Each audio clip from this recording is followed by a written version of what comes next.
Hello বন্ধুরা, আমি pharmacist Mishu health হেভেনের পক্ষ থেকে আপনাদের জানাই শুভেচ্ছা ও অভিনন্দন। আজ আমরা সেপথ্রিন ক্যাপসুল নিয়ে আলোচনা করব, যার জেনেটিক নেম হচ্ছে সেফেট্রিন ট্রাইহাইড্রেট। চলুন তাহলে শুরু করা যাক। Skill number 1, introduction.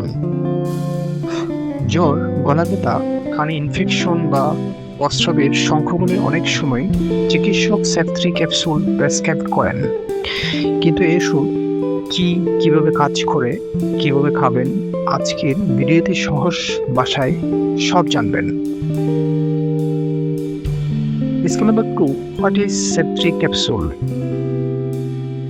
সেপ3 ক্যাপসুল হচ্ছে, এর জেনেটিক নাম হচ্ছে সেফেক্সিম ট্রাইহাইড্রেট। এটা একটি তৃতীয় প্রজন্মের সেপোনেসফোরিন অ্যান্টিবায়োটিক। বাংলাদেশে সেপ3 ক্যাপসুল 200 মিলিগ্রাম এবং 400 মিলিগ্রাম শক্তিতে পাওয়া যায়। স্কিল নাম্বার 3, ইউজেস অফ সেপ3 ক্যাপসুল।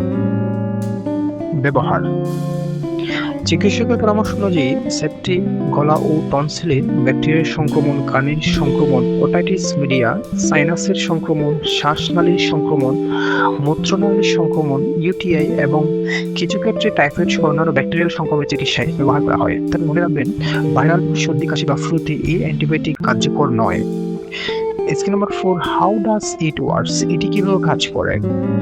সেফেক্সিম ব্যাকটেরিয়াল কোষপ্রাচীর তৈরি হওয়া বন্ধ করে দেয়, ফলে ব্যাকটেরিয়া ধ্বংস হয় এবং সংক্রমণ ধীরে ধীরে ভালো হয়ে যায়। Skill number 5, how to take সেপ3 ক্যাপসুল? কিভাবে খেতে হবে? চিকিৎসকের নির্দেশ অনুযায়ী সেপ3 নির্ধারিত ডোজে গ্রহণ করুন। এটি খাবারের সাথে বা খাবার ছাড়াও খাওয়া যায়। প্রতিদিন একই সময় ওষুধটি খাওয়ার চেষ্টা করুন এবং লক্ষণ ভালো হয়ে গেলে চিকিৎসকের পরামর্শ ছাড়া ওষুধ বন্ধ করবেন না। সংক্রমণ সম্পূর্ণভাবে নির্মূল করতে চাইলে অবশ্যই ওষুধ শেষ করুন। Skill number 6, possible side effects. সম্ভাব্য পার্শ্ব প্রতিক্রিয়া। সেপ3 সেবনের পর কিছু সাধারণ পার্শ্ব প্রতিক্রিয়া দেখা দিতে পারে, যেমন বমি ভাব, ডায়রিয়া, পেট ব্যথা, মাথা ব্যথা এবং ত্বকের র্যাশ। তবে যদি শ্বাসকষ্ট, মুখ বা গলা ফুলে যাওয়া অথবা তীব্র অ্যালার্জির কোনো লক্ষণ দেখা দেয়, তাহলে দেরি না করে দ্রুত নিকটস্থ হাসপাতালে যান এবং চিকিৎসকের পরামর্শ নিন। স্কিল নাম্বার 7, প্রিকশনস, পূর্ব সতর্কতা। সেপ3 সেবনের আগে আপনার সেফেক্সিম বা অন্য কোনো সেফালোস্পোরিন অ্যান্টিবায়োটিকে অ্যালার্জি থাকে, তাহলে অবশ্যই চিকিৎসককে জানান। কিডনির সমস্যা থাকলে ডোজ পরিবর্তনের প্রয়োজন হতে পারে। গর্ভপাত বা স্তন্যদানকারী এই ওষুধ শুধুমাত্র চিকিৎসকের পরামর্শ ব্যবহার করা যাবে। এছাড়া নিজের ইচ্ছায় কখনো অ্যান্টিবায়োটিকের শুরু বা বন্ধ করবেন না। Skill number 8, importance advice. অ্যান্টিবায়োটিকের ভুল ব্যবহার ভবিষ্যতে অ্যান্টিবায়োটিকের রেজিস্ট্যান্স তৈরি করতে পারে। তাই সেপ3 শুধুমাত্র নিবন্ধিত চিকিৎসকের পরামর্শ অনুযায়ী ব্যবহার করবেন।